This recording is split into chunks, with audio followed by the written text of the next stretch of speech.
काय मग मंडळी, तुम्हाला पण आमरस आवडतोच ना? मग हा व्हिडिओ तुमच्यासाठीच आहे.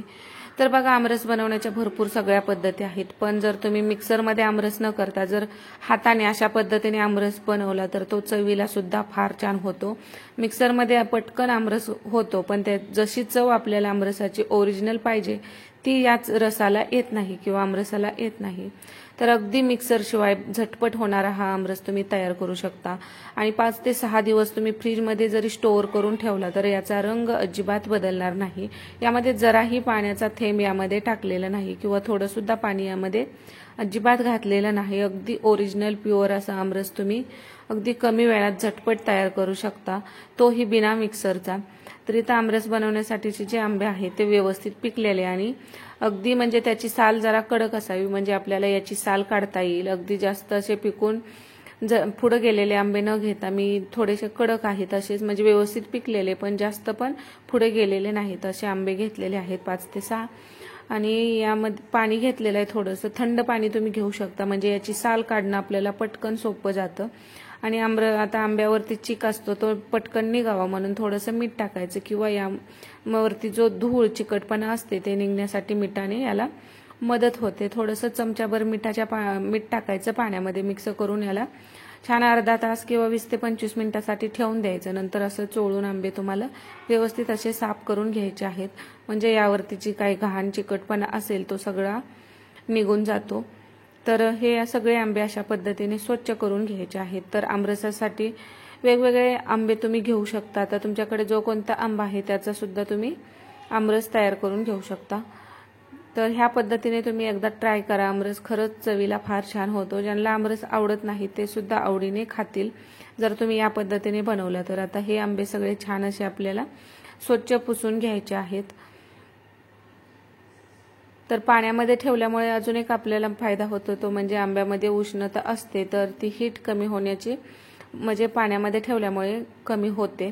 तर आता बघा, आंबे आपण असा पिळून जर त्याचा रस काढत असेल तर तो थोडासा बाजूला टाकतो, कारण त्यामध्ये चिक असतो, म्हणजे तो खाण्यासाठी चांगला लागत नाही म्हणून थोडासा चिक आपण आंबा चिरत असताना काढत असतो. तर त्याचा वरचा भाग थोडासा जास्त असा कट करायचा, म्हणजे जो आंब्याचा चिक किंवा रुचिक म्हणतो आपण याला, तो सगळा निघून जाईल. आता काय करायचं, याची अशी वरची जी अगदी पातळ साल असते ती काढून घ्यायची आहे. याबरोबर आतला जो आंब्याचा गर आहे तो जाणार नाही याची काळजी घ्यायची. म्हणून आंबा जास्त पुढे गेलेला असेल तर त्याची साल अशा पद्धतीने काढता येणार नाही.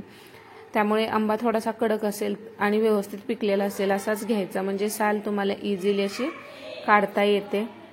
तर चाकूच्या मदतीने किंवा आपण जो पिलर असतो बटाट्याची वगैरे साल काढते त्याच्याने सुद्धा तुम्ही काढू शकता. तर इझिली हे निघून याची साल सेपरेट होत आहे. बघा, अशा पद्धतीने सगळ्या आंब्याची साल तुम्ही एकदाच सेपरेट करून घेऊ शकता आणि नंतर मग आमरस करताना तुम्ही इझिली हा आमरस बनवून घेऊ शकता. तर बघा, अशा पद्धतीने मी सर्व आंब्यांची साल काढून घेत आहे आणि सालीला पण बघा जरा सुद्धा यातील आंब्याचा गर अजिबात गेलेला नाही. अगदी पातळ अशी साल याची काढलेली आहे, म्हणजे आपला आंबा सुद्धा अजिबात यामध्ये वेस्ट किंवा वाया जाणार नाही.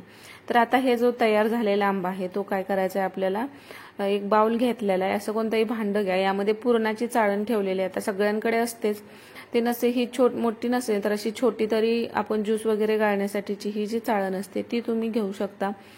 तर ह्या दोन्ही चाळणीपैकी एक कोणतीही चाळण तुम्ही घेऊ शकता आणि यामध्ये तुम्हाला हा आंबा असा फक्त जसं आपण पुरण वगैरे वाटतो किंवा ह्या चाळणीमध्ये पुरण वाटतो किंवा खिसणीमध्ये जसं खिसन घेत असतो त्या पद्धतीने असं चोळून घ्यायचं आहे. अगदी इझिली आणि 2 मिनिटांमध्ये हा आंब्याचा सगळा पल्प तुम्ही सेपरेट करू शकता आणि याच्यातून एकही गाठ अशी खाली जात नाही. व्यवस्थित असा आमरस आपला घट्टसर असा दाटसर आमरस यातून बाहेर येतो, म्हणजे हा जो रस आहे आंब्याचा तो पूर्ण सेपरेट होतो आणि याला अजिबात वेळ लागत नाही आणि आपला आंब्याचा जो पल्प आहे तो सगळा यामध्ये निघतो, अजिबात वाया वगैरे जात नाही.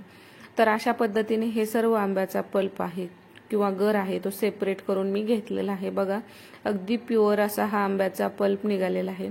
आता यामध्ये आपण कुठेही पाण्याचा वापर केलेला नाही, एक थेंबही इथे पाणी यूज न केल्यामुळे आता जो आंब्याचा कलर रस तुम्हाला म्हणजे ह्या आमरसाचा जो कलर आहे तो असाच तुम्ही 4 ते 5 दिवस जरी स्टोअर केला तर अजिबात आमरस तुमचा काळा पडणार नाही, जसाच्या तसा तो राहतो.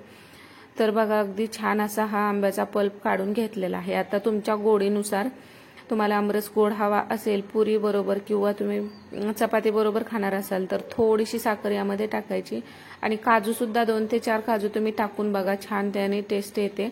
आणि 2 वेलची मी यामध्ये सोलून टाकत आहे।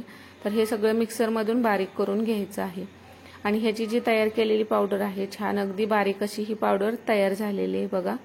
आता तुम्हाला किती हवं आहे यानुसार यामध्ये टाकून घ्यायचं आहे। तर आता मी यातली सगळीच पावडर मी टाकणार नाही, थोडीशी शिल्लक ठेवलेली आहे।